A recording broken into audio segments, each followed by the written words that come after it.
वालेकुम वाले जो प्रोग्राम असांजो तव्हां ॾिसी रहिया हो कि हिन ॿारनि सां सुवाल करण कि तव्हां छा छा कमु कंदा आहियो। ॿार चवंदा असांजो सुठो कमु आहे, असां ॾाढी महिनत मज़दूरी कंदा आहियूं, स्कूल बि पढ़ंदा आहियूं और कमकार बि कंदा आहियूं, घर जो बि कमकार कंदा आहियूं। पुछा कयूं तव्हां छा कहिड़ो कहिड़ो कमु सिखियल आहियो। चवंदा आहिनि त हर कम सां कठे हुनर बि लाज़मी आहे इंसान जी। चे तालीम बि आहे पर हुनर इंसान जी टी अख आहे। अच्छा छा हाल आहे दादा? नालो ॿुधा, छा हाल आहे तुंहिंजो? छा नालो अथई? आसिफ। आसिफ आहे। छा कमु कंदो आहे? वेल्डिंग का दुकान का। वेल्डिंग जो दुकान जो कमु कंदो आहे। अच्छा वेल्डिंग जो पूरो ईंदो अथई? ट्राली वग़ैरह ठाहिणी? ट्राली ठाहींदा आहियूं, हर ब्लेड ठाहींदा आहियूं, हर शइ ठाहींदा आहियूं।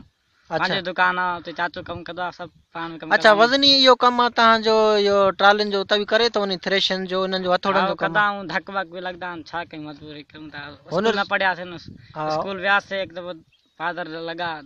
हाँ को मसलो ना है यार, ये तालीम वगैरह।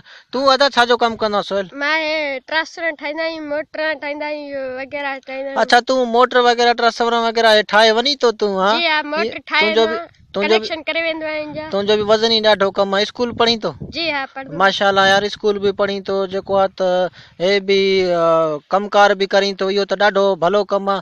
तू स्कूल न पढ़े, तू रुगो खाली हुनर सिखियो। चवंदा हुनर भी सही आहे पर इल्म भी इल्म आहे। इल्म में हूंदी हाणे कोई ग्राहक वगैरह तोड़े अचे बाबा चवई तो बाबा फलाणो खातो छो ए छो घणो उस्ताद हिसाब किताब छो, त पढ़ल लिखल हूंदो त हिसाब करे ॾींदे न त सोहेल पारे ॾे वेंदे चवंदे सोहेल मूंखे बिल त ठाहे ॾे, फलाणे जो बिल ठाहे ॾे। मां सही चवां तो ग़लति? सही चवां तो न। कोशिश कर पढ़, तालीम जो भी कोशिश कर ताकि पढ़। तालीम भी जेको थी ज़रूरी थी। कीअं सोहेल भाउ? जी हाँ न पढ़दे ताकि बिल वगैरह ठाहे सघदे। ऐं कीअं ॾाढो तव्हांखे मज़ो ईंदो आहे कमकार में? हे हो हा गिराकी वगैरह अचे थी हाणे? हाँ कणका त लथियूं हूंदियूं, कणकनि जी सीज़न हूंदी हाणे। हाँ अदा तू कुछ चवण चाही तो? तू कुछ ॿुधा असांजे निके नई शइ नई ॻाल्हि कोई दिलि में अथई जेके कमकार जे हिसाब सां? मां चवण चाहियां थो, स्कूल असां वियासीं पहिरियों ॾींहुं, उस कटे हेठि वेंदा ओड़ी महिल असां हिकिड़ो हमरा वेठो, छोकिरो नंढो वेठो, उस्ताद आयो चयो सलाम अलैकुम, असां उथियासीं न ॿई ॼणा, सभु उथी बीह। उस्ताद चई ॿिन्हिनि खे वठी आ। इन भाउ के पता न आया त असांखे कुटियो घणो उस्ताद, तॾहिं असां स्कूल न पढ़ियासीं। त उस्ताद बि न कुटंदो न, तव्हांजो शैतानी करे उथियो न पोइ उनजे करे उस्ताद तव्हांखे कुटियो न।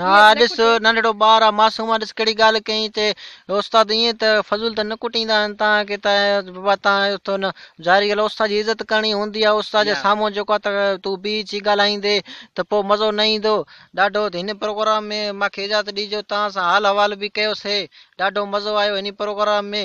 मूंखे इजाज़त ॾिजो तव्हांजो अली मुराद। अच्छा चैनल वग़ैरह मुंहिंजो ॾिसंदा आहियो तव्हां? जी हां। कीअं मज़ो ईंदो अथव? जी हां सही। कमकार कंदा आहियो, थकावट लही वेंदी अथव न? जी हां। हाँ ठीकु आहे त मूंखे इजाज़त ॾिजो, अॻिले प्रोग्राम में मां तव्हां सां हाज़िर थींदुमि। अल्लाह हाफ़िज़।